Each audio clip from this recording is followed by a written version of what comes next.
Alors, la chasse aux vieux vers en live. Donc là, c'est un endroit où il y en a plein de vers. Donc en fait, le jeu, c'est de trouver les vieux.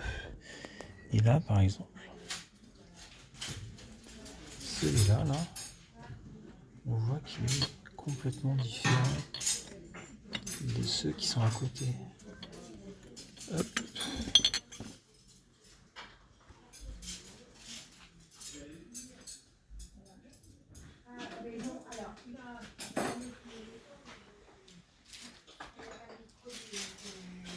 Donc celui-là, il est début 20e, fin 19e, début 20e.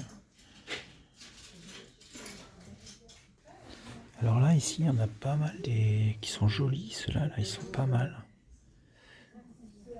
Ils sont soufflés, ils sont vraiment jolis. Ils sont pas très anciens, je pense ce design là, ça fait plutôt années 50 ou je sais pas. Mais là derrière, ici, hop, là il y en a un qui est un vrai vieux verre.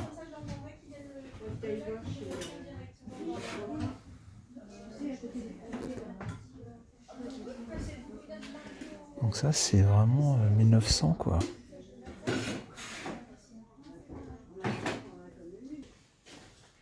Donc là il y a des verres qui sont pas des verres à pied quoi, il y a des verres modernes on va dire. Et là par contre, au milieu des verres modernes, on voit qu'il y a un verre qui n'a pas la même couleur, là, qui est un peu jaune, et puis le verre est plus épais et plus opaque. Et en fait, ça, c'est un vieux verre, peut-être années 30, voire avant, voire 1900, quoi.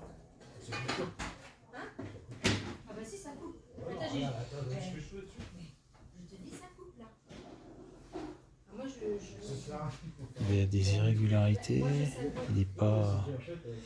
On voit sur le bord qu'il n'est pas droit, quoi.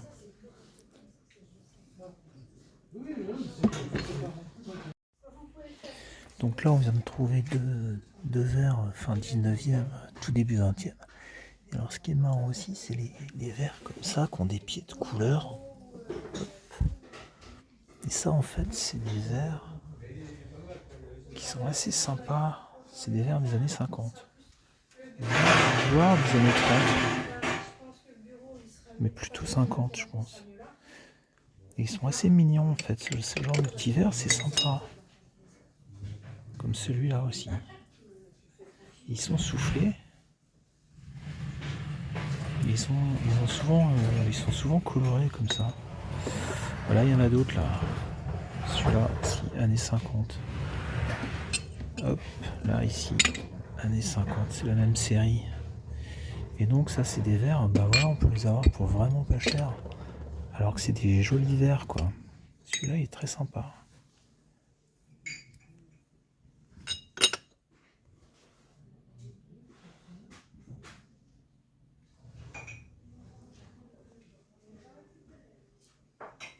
On va voir s'il y a d'autres verres 19e.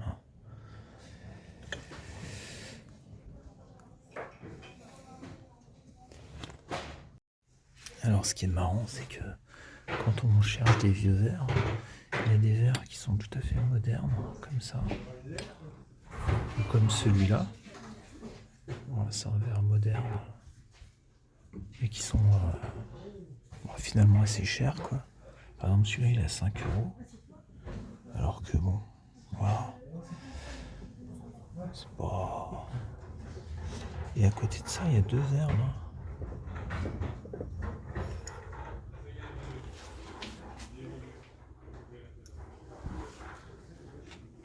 Eux, par contre, c'est des verres du 19e. Ils sont magnifiques. Il y en a deux. Ça, c'est... Ça fait des lustres. Je sais pas, moi j'ai vu des verres verts. Ça ressemble à ça, mais c'est pas pied. Donc ça, c'est cool, là. Ah d'accord. Bon, bah du coup, deux verres 19e. Celui-là et celui d'à côté, là. Hop. Et puis ceux-là qui soit sont 19e, soit début 20e, quoi, autour de la guerre de 14. Et voilà, le tout pour 1,20 €. 30 centimes le verre. Voilà, c'est cool ça. Salut tout le monde. Alors aujourd'hui on va regarder comment chiner des verres anciens. Donc vous avez vu dans la vidéo que j'en ai trouvé hier trois verres anciens. Euh, on démarre tout de suite avec donc déjà quelques données de vocabulaire. Donc on va prendre un verre, ouais celui-là par exemple. Et donc il y a 3 éléments dans un verre. Il y a le socle, ici là, donc on va appeler ça, je sais pas, ouais, c'est la base du verre quoi, donc le socle. Après on a la tige, ici, donc comme ça, et après le calice. Voilà, donc socle, tige et calice. Et donc, ce qu'il faut bien comprendre, c'est que tous ces verres anciens, ce sont des verres artisanaux. Donc, ils ont été faits à la main, avec des méthodes traditionnelles, c'est-à-dire ils étaient soufflés avec une canne. Et donc, quand on dit souffler, forcément, ça veut dire que il y a derrière une cicatrice, donc sous le socle, une cicatrice qui indique que la personne qui a fait le verre, à la fin, elle a coupé le verre. Une fois qu'elle avait fini de le souffler, elle l'a coupé, et donc ça fait cette marque très caractéristique. Voilà. Donc là, vraiment, c'est quelque chose qu'on retrouve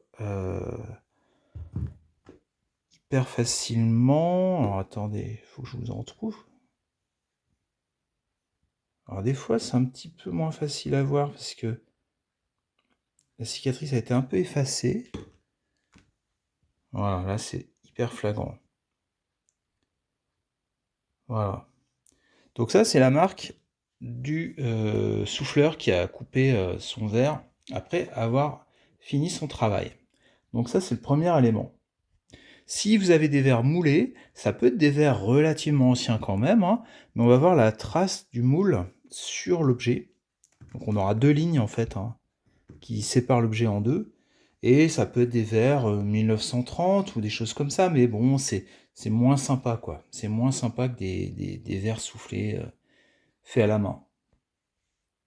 Donc après, ce qu'il faut comprendre, c'est que comme ce sont des verres artisanaux, ils sont ultra épais. Ils sont lourds, donc forcément ils sont lourds puisqu'ils sont épais. Donc en fait, il y a une quantité de matière qui est très importante. Vous voyez là, alors j'ai pris celui-là, c'est vraiment le plus épais. La taille, l'épaisseur là, mais c'est un truc incroyable, ça fait, ça fait presque 1 centimètre quoi. C'est vraiment énorme.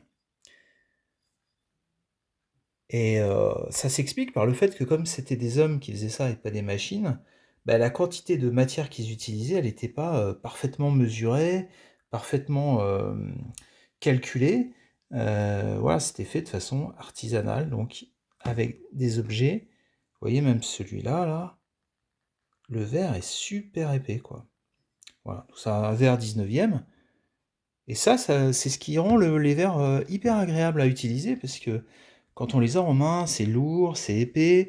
Quand on boit, voilà, on n'a pas ce côté ultra fin on a vraiment, ouais, ça participe vraiment au plaisir d'utiliser ces vieux verres là. Donc l'épaisseur. Donc le premier conseil, on a vu, c'était la cicatrice. Et le deuxième conseil, c'est de vérifier l'épaisseur et la lourdeur du verre, sachant que avec l'épaisseur, il y a une deuxième chose, un corollaire en fait, c'est que le socle, il va être extrêmement large, très très grand. Il va même être souvent plus grand que le calice, plus large. Ici là, vous voyez. Ou celui-là, là, c'est très flagrant sur ce petit verre à liqueur. Vous voyez qu'en fait le socle, il est plus large que le calice. Et en fait, c'est logique, puisque comme les verres sont très épais, vous voyez, ils sont très lourds. Et alors en plus, quand ils sont remplis, forcément, c'est encore plus lourd. Et donc, s'il n'y a pas une base très solide, bah forcément, le verre il va se renverser. Donc, si vous avez des verres avec des tout petits socles, c'est que ce sont des verres très très fins, et donc ce sont des objets modernes. Voilà. Donc ça, c'était le deuxième conseil, épaisseur, lourdeur et donc largeur du pied. Le troisième conseil, c'est que sur les verres anciens, il y a quelque chose qu'on pourrait appeler de la viscosité. C'est-à-dire que le verre n'est pas complètement transparent. Je vais essayer de vous en trouver un là, où c'est flagrant. Alors sur celui-là par exemple, je ne sais pas si vous voyez, voilà. En fait, vous voyez, le verre, il n'est pas comme une vitre bien propre qui est parfaitement transparente. Ici, on voit la matière qui forme des espèces de... comme un liquide en fait, hein, qui s'est figé. Il y a une certaine opacité, une viscosité du verre qui est restée. Qui fait que ce sont des objets, vous voyez là, on voit bien, qui sont pas transparents. Donc ça, c'est la marque vraiment des vieux verres, des verres vraiment anciens, vraiment 19e, je dirais, quoi. Est-ce qu'on le voit sur celui-là? Ouais, sur celui-là, on le voit bien. Est-ce que... Voilà. Là, on le voit vraiment bien, ici, là. Voilà. Ici. Vous voyez, il y a des espèces de lignes, de traits, là, comme ça. Là. Voilà. Qui créent une espèce d'opacité. Voilà, c'est typiquement des vieux verres 1900 ou 19e. Ensuite, on a alors quelque chose qui est très connu, c'est les bulles. Dans les vieux verres, il y a des bulles. On va prendre celui-là, par exemple, qui est vraiment ancien. Vous voyez ici, on a 1, 2, 3 bulles, là. Ici, on en a une grosse. Je crois qu'il y a un verre où on le voit vraiment bien, ouais. Sur celui-là, vous voyez, là, il y a vraiment des bulles, c'est très flagrant. Voilà, donc là, quand on a ce type de... Alors, s'il y en a trop, attention, ça peut avoir été fait de façon artificielle, pour faire quelque chose de joli. Typiquement, la marque Bio, c'est sa marque de fabrique, qui a fait des verres avec beaucoup de bulles comme ça, donc c'est fait de façon volontaire. Mais quand il y en a quelques-unes, c'est involontaire, c'est lié au travail artisanal du verre. Ensuite, un élément hyper important, c'est que vu que c'est artisanal, ils vont souvent avoir des formes irrégulières. Ils ne seront pas complètement ronds. Alors vous voyez par exemple ce verre là, il n'est pas rond du tout. Le calice là est complètement déformé. Et le socle, c'est encore plus vrai. Regardez là, il y a carrément une... Il n'est pas cassé en fait là. Hein. C'est juste qu'il est complètement artisanal, donc le socle n'est pas du tout rond. Et même le calice carrément souvent n'est pas régulier. Vous voyez par exemple ici, on voit qu'il y a... Bah, c'est pas rond quoi, c'est pas géométrique en fait. Hein. Ça monte et ça descend. Donc ça, c'est vraiment la marque d'un objet ancien, très ancien. Alors, on peut faire un petit tour d'horizon. Alors, donc ce qu'on va vraiment trouver facilement, c'est des verres 1900, ce qui peut paraître étonnant, hein, parce que c'est quand même déjà des objets anciens, et en fait, c'est souvent mélangé avec des verres modernes, donc c'est ce qui est très drôle à chercher et à trouver. Vraiment, le plaisir de la chasse aux vieux verres, c'est vraiment que vous pouvez trouver un bel objet ancien au milieu d'objets des années 80, quoi. Alors typiquement, les deux qu'on a trouvés hier, c'est ceux-là, celui-là et celui-là. Et alors là, c'est vraiment des beaux objets. Alors il y en a un qui est très ancien, c'est celui-ci. Vous voyez? C'est quand même un très bel objet. 19e, mais milieu du 19e. Hein. C'est ouais, avant 1850, quoi. Avec cette forme un peu évasée, là, comme ça, un peu tulipe, là. Regardez quand même le savoir-faire, quoi, des gens qui faisaient ça, quoi. C'est quand même magnifique, hein. C'est hyper élégant, hyper délicat. Là, on voit bien les bulles. On voit qu'il est pas droit, en fait. C'est marrant. Cet objet-là, il est pas droit du tout. Il part complètement sur la droite. Donc voilà, il a tous les marqueurs, celui-là. Et il est quand même 1850, quoi. C'est quand même vraiment un bel objet ancien. Vous avez vu, je l'ai trouvé pour 30 centimes au milieu de tout un tas d'autres objets. Et celui-ci, il ressemble beaucoup, sauf qu'il est plutôt 1900, celui-là. Et c'est aussi un bel objet. Donc on va pouvoir trouver des objets ouais, 19e, alors parfois vraiment très très anciens, comme celui-là. Ou celui qui est derrière, là, qui se ressemble beaucoup. Hein. Vous voyez, c'est vraiment la même famille, là. Hein. Des objets comme ça. Ceux-là, ce modèle-là, 19e, c'est un modèle de verre qu'on trouve assez facilement. Et c'est très sympa. Et puis après, on va trouver des verres de bistrot de type ballon, comme celui-là. Et en fait, ça, c'est des modèles qui ont été faits, qui sont encore fabriqués aujourd'hui, quoi. Donc, cette forme, elle est hyper conventionnelle, on va dire. Enfin, classique, pas conventionnelle, mais classique. Mais là, quand on regarde bien, on voit qu'il y a une cicatrice, on voit qu'il y a des bulles, on voit qu'il y a une épaisseur de verre aussi, qui fait que, en réalité, hop, on a vraiment affaire à un verre ancien, alors qui peut être 1950, mais qui peut être années 30, voire même 1900.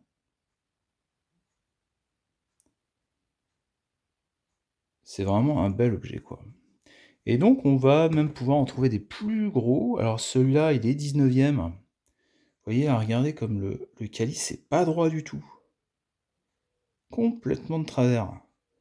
Et là, il y a la viscosité dont je vous parlais, là. Vous voyez ? Donc ça, c'est un bel objet 19e. Autant celui-là, donc vous voyez, la différence, bon, celui-là, il est peut-être années 30, peut-être 1900, mais là, celui-ci, il est vraiment 19e. Mais bon, c'est quand même des beaux objets. Après, on va trouver beaucoup d'objets comme ça, années 30, des petits verres de bistrot, quoi. Donc ça vaut rien, et c'est quand même hyper agréable de boire là-dedans. Il y a vraiment un côté, ouais, il y a du charme, quoi. Il y a un charme qui rajoute au plaisir du vin ou de l'alcool que vous allez boire, et de la compagnie avec laquelle vous allez être, des amis, etc. Il y a en plus ce côté, il y a un charme, une ambiance hyper agréable, quoi. Voilà, donc pour les conseils, c'était ça. Alors après, il y a des petits détails qu'on peut quand même remarquer. Par exemple, ce verre, vous voyez qu'il n'est pas du tout de la même couleur que les autres. Il a un côté... les autres n'ont pas de couleur, mais celui-là, il est un peu bleuté, un peu même violet. Et en fait, c'est qu'il a été solarisé.